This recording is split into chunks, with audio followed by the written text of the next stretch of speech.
अस्सलामुअलैकुम ABN news के साथ मैं हूं तुराब नकवी। हेडलाइंस आपने जानी, तफसीलात में सबसे पहले आपको खबर दें लंडी कोतल से। लंडी कोतल में चारवास गई चेक पोस्ट पर नामालूम अफराद की फायरिंग, 2 अफराद जाँ भाग हो गए। जाँ भाग होने वालों में एक पुलिस एहलकार SI आलमजेब और दूसरा आम शहरी नाइब शाह शामिल हैं। पुलिस और हमला आवरों के माबैन फायरिंग का तबादला भी हुआ। हमला आवरों की फायरिंग से एक पुलिस एहलकार और एक शहरी जख्मी हो गया है। लंडी कोतल से आपको खबर दे रहे हैं, पुलिस और हमलावरों के दरमियान फायरिंग का तबादला हुआ। फायरिंग के नतीजे में एक पुलिस एहलकार और एक शहरी जख्मी हो गया है। लंडी कोतल चारवास गई चेक पोस्ट पर नामालूम अफराद की फायरिंग, 2 अफराद जाँ भाग होने वालों में एक पुलिस एहलकार SI आलमजेब और दूसरा आम शहरी नाइब शाह शामिल हैं। पुलिस और हमला आवरों के माबैन फायरिंग का तबादला भी हुआ।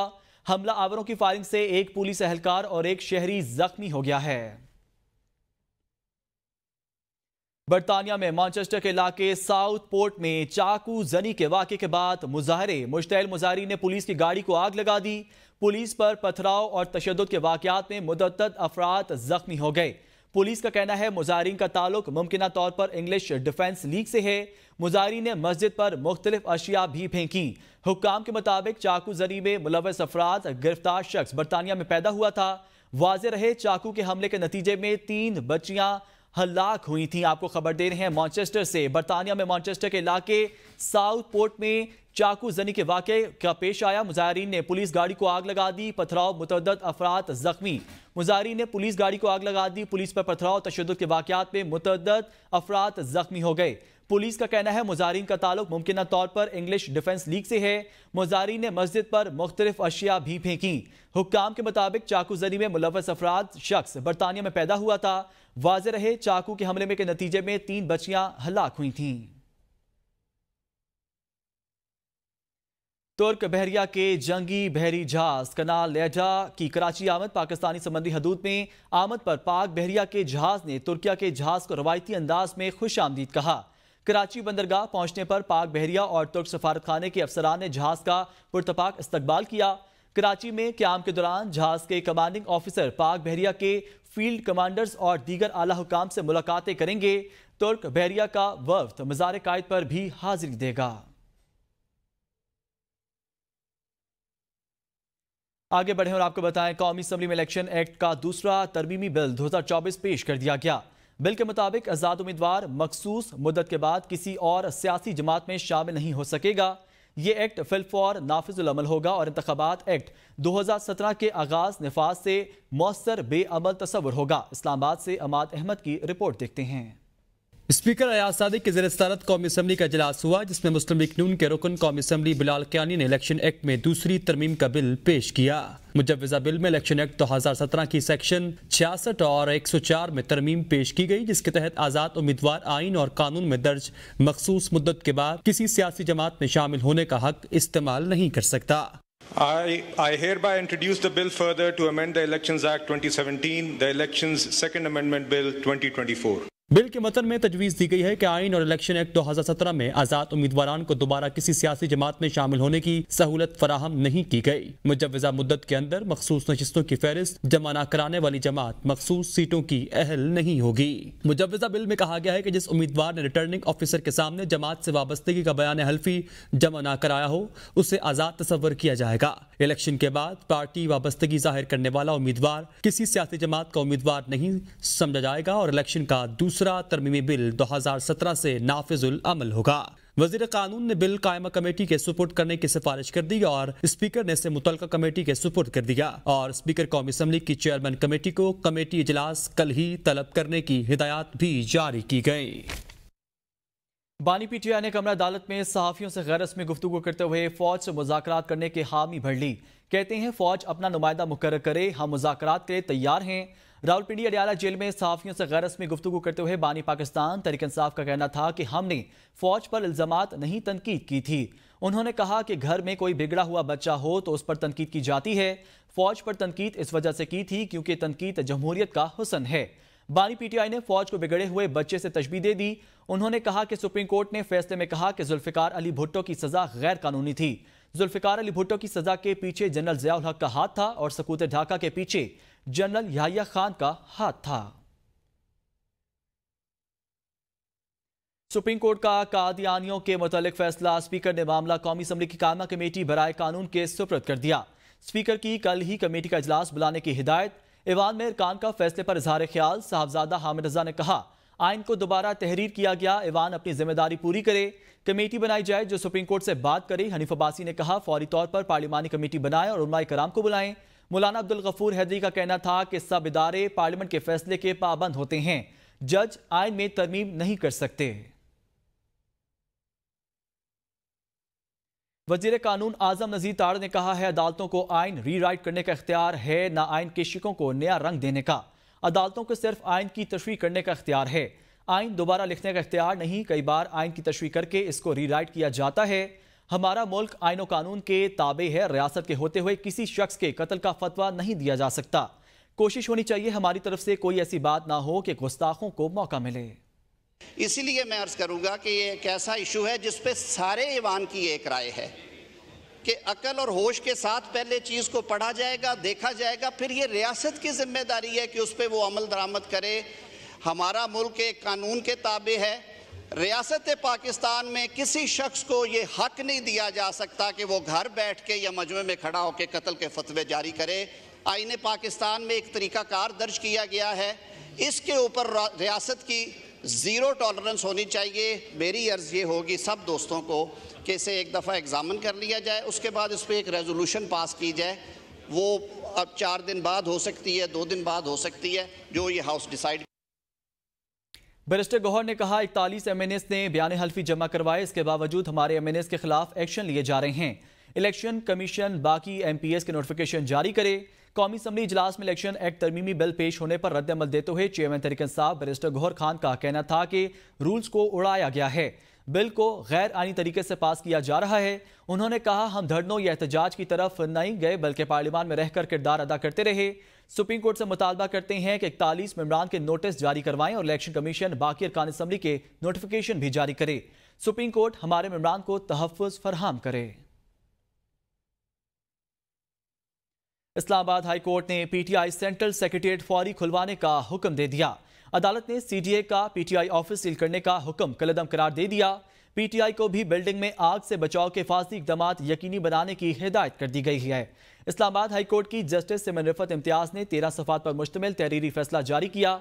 अदालत ने अपने फैसले में तहरीर किया कि PTI CDA हुकाम से 10 किस्म के इंतजाम करने पर मुत्तफिक हुई। PTI ने CDA से इत्तफाक किया कि वो आग बुझाने के आलाजात हर फ्लोर पर नस्ब करेगी। अदालती फैसले के मुताबिक PTI छत पर फायर पंप, अलग से पानी का टैंक, मैनुअल अलार्म सिस्टम लगाएगी। बिल्डिंग के किचन की हिफाजत के लिए गैस डिटेक्टर, इमरजेंसी नंबर आवेजा किए जाएंगे। इसके अलावा बिल्डिंग में बिजली की बाकायदा वायरिंग कराई जाएगी। अमीर जमात इस्लामी हाफिज नेमर रहमान ने कहा, अगर मुतालबात तस्लीम ना हुए तो फिर D चौक समेत मुख्तलिफ मकामात पर धरना देकर शाहराहें बंद कर दी जाएंगी। मुल्क भर में शटर डाउन और पहिया जाम भी होगा। IMF से मुआहदे का तासुर झूठ और फ्रॉड है। अगर मुज़ाकरात में 2 नंबरी की तो धरने वालों की ये ख्वाहिश पूरी कर देंगे और कंटेनर हमारा रास्ता रोक नहीं सकेंगे। कौम को हक दो वरना घुटने टेकने पड़ेंगे। तो सारे अरमान पूरे हो जाएंगे अगर इन्होंने 2 नंबरी की, और इन्होंने अगर टाल मटोल से काम लिया तो सिर्फ D में नहीं जाएंगे, हिट लगाकर गोल भी करेंगे इंशाअल्लाह ताला। और हम इंशाअल्लाह उनके मशवरे से मुल्क गिर पहिया जाम हड़ताल अनाउंस करेंगे इंशाअल्लाह ताला। सारे अदवार में IPPs बनी है और जो कमेटी बनी उस कमेटी ने रिपोर्ट में निशानदही की कि मुआहदे हैं ही गलत, झूठ पर मबनी है, और इस्लामाबाद में हम जाएं तुम्हारा कोई कंटेनर इंशाअल्लाह हमारा रास्ता नहीं रोक सकता, कोई कंप्रोमाइज नहीं होगा। बात करते हैं मुल्क में हालिया बारिशों से तबाही की। मुल्क भर में मानसून बारिशों का तूफान स्पेल हलाकत खेज बन गया। मुख्तलिफ हादसात ने 23 अफराद की जिंदगियां निगल लीं। दर आदम खेल में तहखाने में पानी भर जाने से 11 अफराद जाँ भाग हो गए। थरपाकर में आसमानी बिजली ने 8 अफराद को मौत के घाट उतार दिया। रावलपिंडी में छत गिरने से माँ बेटी, नसीराबाद में 2 बच्चे डूब गए। बारिश की तबाहकारियों पर देखते हैं ये रिपोर्ट।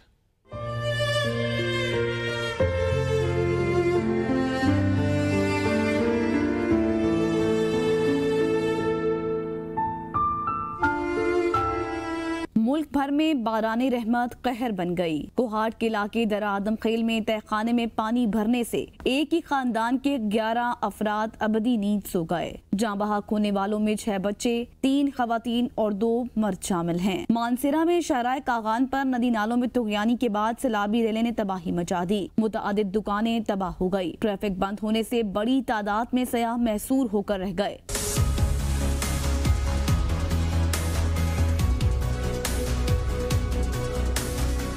बालाकोट में मूसलाधार बारिश से नदी नाले बिफर गए। कई मकामात पर लैंडस्लाइडिंग से शहराए कागान ट्रैफिक के लिए बंद हो गई। खैबर की तहसील बाड़ा में तूफानी बारिश और सैलाबी रेले के बाद इलाके का जमीनी राबता मुनक़ता हो गया। सवाबी में बारिश के बाद नशेबी इलाके ज़ेरे आब आ गए। चित्राल में गुज़श्ता रात की मूसलाधार बारिश के बाद नदी नाले बिफर गए। शदीद बारिश के बाद दरियाए चित्राल में भी ऊंचे दर्जे का सैलाब आ गया। एबटाबाद में ठंडियानी रोड पर लैंडस्लाइडिंग से बच्चे समेत 2 अफराद जख्मी हो गए। लंडी कोतल और अटक और मरी में भी वक्फे से बादल बरस रहे हैं।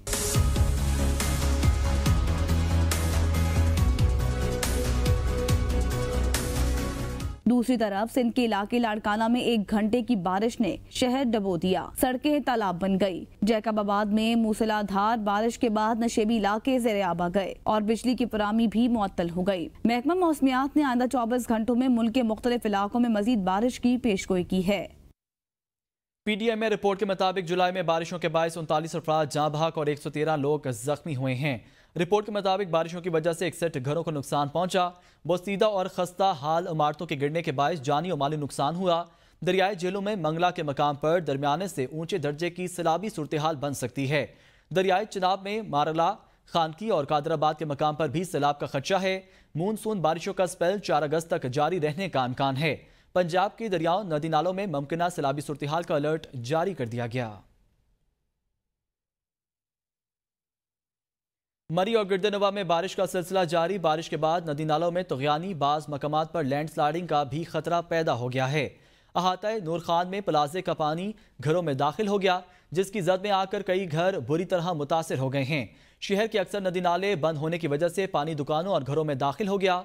महकमा मौसमियात के मुताबिक बारिश का यह सिलसिला अगले 24 घंटों तक जारी रहेगा। वादिया कागान में फंसे हुए सियाहों को बाबू से टॉप बजरिया शाहराए करकरम का नवाई की शक्ल में रवाना कर दिया गया है। डिस्ट्रिक्ट पुलिस अफसर शफीउल्लाह गंडापुर का कहना है, महादड़ी पुल बह जाने की वजह से फंसे हुए हजारों सियाहों को शाहराए करकरम के रास्ते घरों को रवाना कर दिया गया है। काफिले में 100 से जायद गाड़ियां शामिल हैं। कागान डेवलपमेंट अथॉरिटी के अफसरान सियाहों की रहनुमाई और मावनत के लिए कॉन्वॉय के साथ मौजूद हैं। बुशरा बीबी पर केसों की तफसीलात फरहामी का केस रावलपिंडी और इस्लामाबाद पुलिस ने अपना जवाब जमा करवा दिया। बुशरा बीबी पर 9 मई को GHQ हमला समेत 11 मुकदमात में मुलजमा नामजद किया गया है। इस्लामाबाद हाई कोर्ट के चीफ जस्टिस आमिर फारूक ने केस की समाअत की। सरदार लतीफ खोसा के मावन वकील अदालत में पेश हुए। नैब ने अदालती हुक्म पर जवाब जमा करवा दिया। नैब प्रोसिक्यूटर राफे मकसूद ने बताया, बुशरा बीबी के खिलाफ नैब में 4 केस दर्ज हैं। 3 केस नैब रावलपिंडी में, 1 केस नैब लाहौर में दर्ज है। रावलपिंडी पुलिस और इस्लामाबाद पुलिस ने भी अपना जवाब जमा करवा दिया। FIA और बलोचिस्तान पुलिस ने जवाब जमा नहीं करवाया, जिस पर उन्हें नोटिस जारी कर दिया गया है। सीनियर वजीर पंजाब मरियम औरंगजेब का बानी PTI के बयान पर रद्दअमल। कहा, माफी ना मांगने की जिद करने वाला खुद साख्ता इनकलाबी मिन्नतें तरले पर उतर आया है। बानी PTI फौज से किस बात के मुज़ाकरात चाहते हैं। सूबाई वजीर मरियम औरंगजेब ने कहा, शहदा के मुजस्समे तोड़ने, कोर कमांडर का घर जलाने, GHQ और एयर बेस पर हमला करने वाले से मुज़ाकरात नहीं हो सकते। उन्हें अपने करतूतों पर कौम से माफी मांगनी चाहिए। 9 मई का मुनज़्ज़म मंसूबा शहदा की यादगारों की तौहीन, तनसीबात और GHQ पर हमला तनकीद नहीं, रियासत पर हमला होता है। मरियम औरंगजेब का कहना था कि फाशिस्ट की बात सिर्फ और सिर्फ इक़्तिदार के लिए होती है। इक़्तिदार की खातिर आइन तोड़ने वाला फाशिस्ट होता है। फाशिस्ट सियासी मुखालिफ को अजियत देने के लिए कैद वाले के वालिद के सामने बेटी को गिरफ्तार करता है। ऑपोजिशन लीडर उमर अयूब ने कहा है कि हमारे दौर में बिजली 17 रुपए फी यूनिट थी, आज 85 रुपए यूनिट है। IPP के साथ मुआहदे नून लीग के दौर में हुए।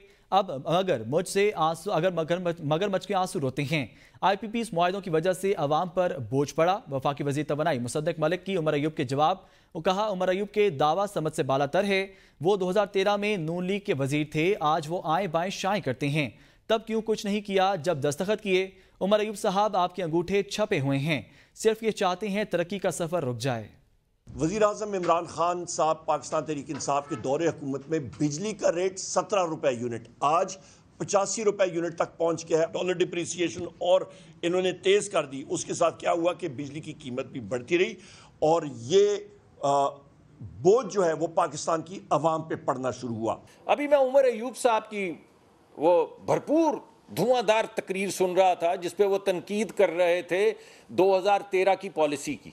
जिस दिन ये तमाम मंसूबे दस्तखत हो रहे थे, उमर अयूब साहब मेरे भाई, मेरे दोस्त और हैं मेरे दोस्त, मेरी बड़े अच्छे उनसे ताल्लुकात है, लेकिन मैं शिशदर हूं, मैं वे हैरत हूं कि ये क्या बात कर रहे हैं कि वजीर आजम ने जो प्रोग्राम पाकिस्तान को बैलेंस ऑफ पेमेंट का सामना, इससे निकलना होगा। वजीर खजाना मोहम्मद औरंगजेब की प्रेस कॉन्फ्रेंस, कहा IT के शोबे में पहली बार $3.2 बिलियन की बरामदात हुई हैं। अगले साल इस शोबे की बरामदात 4 से $4.5 बिलियन तक बढ़ाई जा सकती हैं। एक्सपोर्टर मुल्क की लाइफ लाइन, वजीर आजम ने वाजे कर दिया है, यह आखिरी IMF प्रोग्राम है। वजारतों की राइट सायरिंग के लिए इकदाम किए जा रहे हैं। शरह सूद में मजीद कमी की गुंजाइश, बैंकों से काश्तकारों, छोटे कारोबार के लिए कर्जे का कहा है। तो सारे एक्सपोर्टर्स भाई बैठे हैं और जो contribute to the life line of the country, stability और मैक्रो इकोनॉमिक स्टेबिलिटी, इसमें परमानेंस आएगी तो हम आगे ग्रोथ की तरफ जा सकते हैं। ये बात आप मेरे से बेहतर जानते हैं। प्राइम मिनिस्टर कहते हैं कि ये आखिरी IMF का प्रोग्राम है कि द मोमेंट आप ग्रोथ पे अपना वो एक्सेलेरेटर करते हैं तो हमारा बैलेंस ऑफ पेमेंट का इशू आ जाता है। It has to be led, export led, उसमें तो कोई दो राय नहीं है। वो अगले साल 4-4.5 बिलियन क्यों नहीं होने चाहिए, लेकिन एग्रीकल्चर फार्मर्स को अपने पैसे देने हैं, SMEs को अपने पैसे देने हैं on cash flow basis. MQM के रहनुमा मुस्तफ़ा कमाल ने कहा है कि कराची में 25% इंडस्ट्रीज बंद हैं। IMF पाकिस्तान को नहीं बचा सकता। जब तक कराची को उसका हिस्सा नहीं मिलता तब तक पाकिस्तान तरक्की नहीं कर सकता। जबकि फारूक सत्तार का कहना था कि यजीद ने करबला में जो सलूक किया वो के इलेक्ट्रिक इंतजामिया ने कराची के साथ किया है। कि इलेक्ट्रिक की निजकारी ना होती तो उसका हशर स्टील मिल से भी बदतर होता। आज सर जोड़कर बैठे, मसाइल को हल करने की जरूरत है। के शहर में 25% इंडस्ट्रीज बंद हो रही हों, जब उनके बिल जो है वो उनकी कॉस्ट से ज्यादा आ रही हो, तो ये सब कुछ होता है। फिर वो शहर फिर वो लिवेबल नहीं रहता, फिर वो इंसानों के रहने की जगह नहीं रहती, फिर वो जो है वो इनसिक्योर हो जाता है शहर सारा। अगर पाकिस्तान को उठाना है, चलाना है, बढ़ाना है, बचाना है, तो कराची को उसका ड्यू शेयर देना जरूरी है। पाकिस्तान को IMF और वर्ल्ड बैंक नहीं बचा सकते। शायद यजीद ने करबलाए मोहल्ला में जो सलूक ना किया हो, वो सलूक किया है के इलेक्ट्रिक के इंतजामिया ने, मैनेजमेंट ने कराची के शहरियों के साथ। अगर के इलेक्ट्रिक भी हो सकता है अभी तक सरकारी इदारा रहता, इसकी निजकारी ना होती, तो आज ये भी शायबा है कि उसका हशर स्टील मिल से भी बदतर होता है। वफाकी वज़ीर इत्तलात अताउल्लाह तार ने कहा है बानी PTI दोबारा यू टर्न ले रहे हैं। बानी PTI पहले कहते थे किसी को छोड़ूंगा नहीं, अब मुज़ाकरात के लिए मिन्नतें कर रहे हैं। आप कभी गिरबां पकड़ते हैं और कभी पाँव, आप झूठा बयानियां घड़ते हैं और आवाम को गुमराह करते हैं। आप 9 मई के वाक़यात में बराह रास्त मुलविस हैं। मुल्क की सलामती के लिए खतरा हैं। मुल्क की सलामती पर कोई कम्प्रोमाइज नहीं किया जाएगा।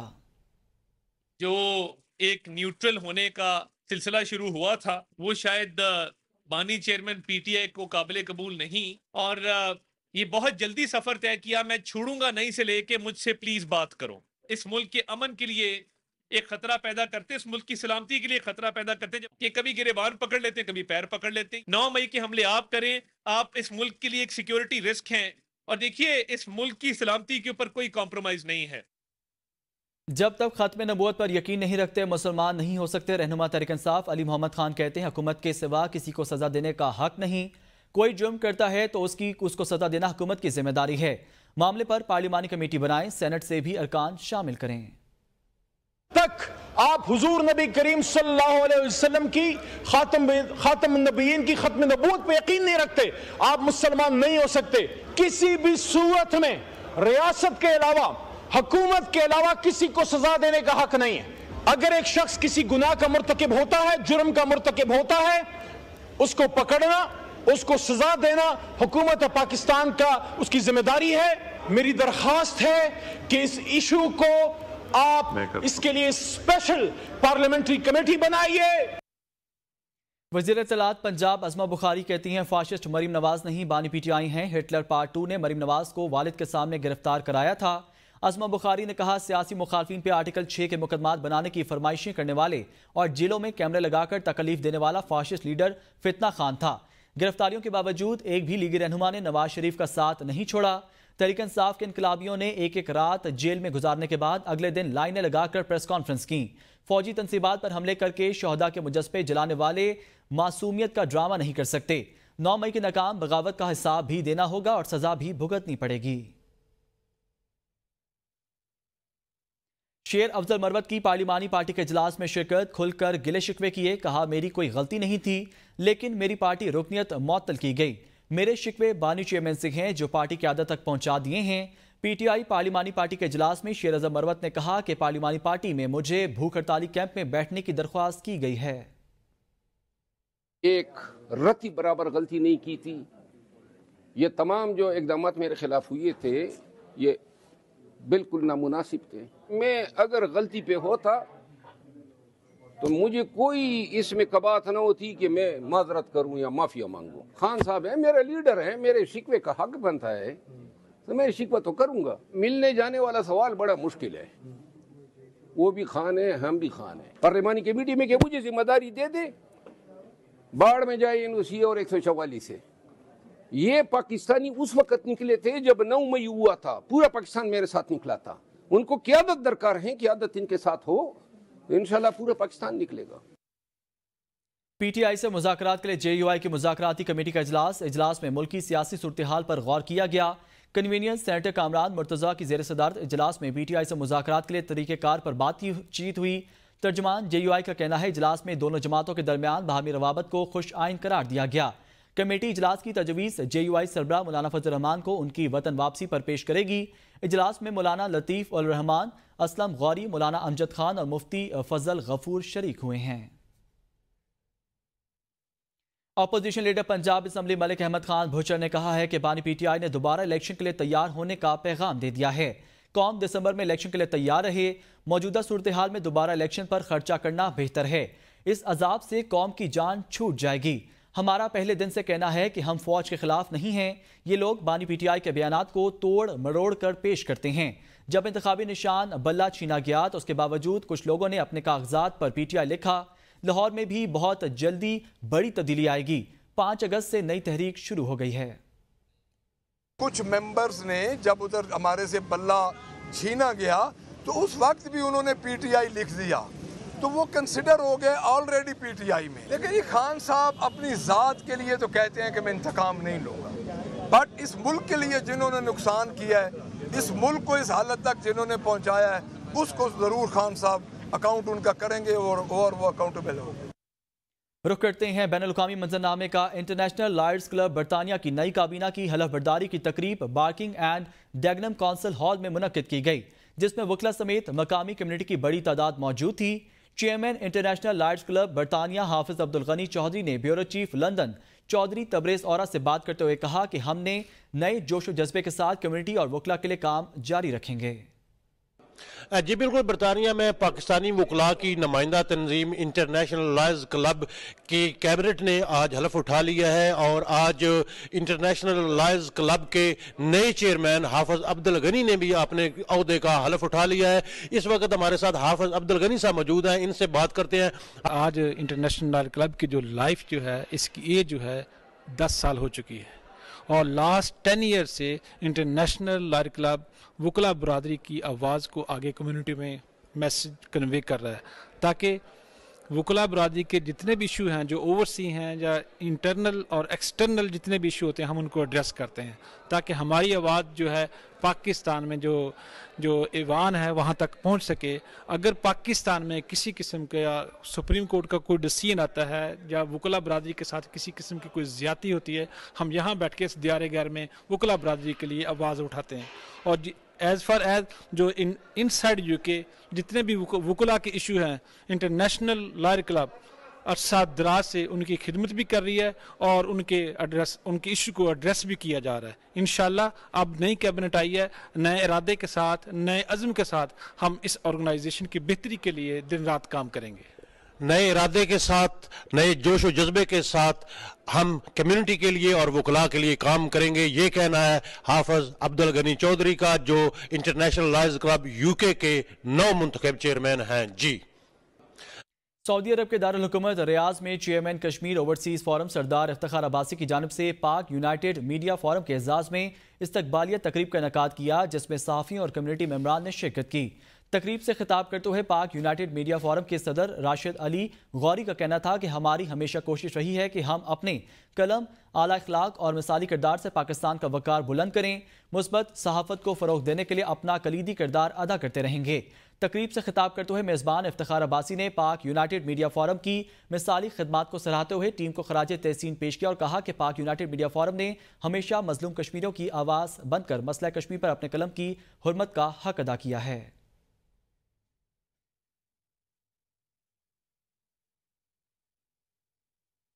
स्टेज, टीवी और फिल्म के नामवर अदाकार सरदार कमाल लाहौर में इंतकाल कर गए। अहले खाना के मुताबिक सरदार कमाल को दिल का दौरा पड़ा, जो जानलेवा साबित हुआ। उनकी उम्र 58 बरस थी। सरदार कमाल ने 2 बेटे और 1 बेटी सोगवार छोड़ी हैं। उनका एक बेटा इंग्लैंड में है। अदाकार सरदार कमाल की नमाज जनाजा फैसलाबाद में अदा की जाएगी। सरदार कमाल ने दर्जनों फिल्मी और टीवी और स्टेज ड्रामों में काम किया। सरदार कमाल ने अफजाल अहमद, कवी खान, सुहेल अहमद, उमर शरीफ, उमानुल्लाह समेत अपने वक्त के नामवर स्टेज अदाकारों के साथ परफॉर्मेंस दी और शोहरत हासिल की। अदाकार के शोबिस कैरियर में चूड़ियाँ, देसियाँ, दारा राजा समेत मुतअद्दिद फिल्में काबिल जिक्र हैं। उन्होंने मुतअद्दिद भारतीय पंजाबी फिल्मों में भी काम किया है। न्यूज़ स्टूडियो से फिर वक्त इतना ही। देखते रहिए ABN न्यूज़, क्योंकि ABN है कौम की सोच।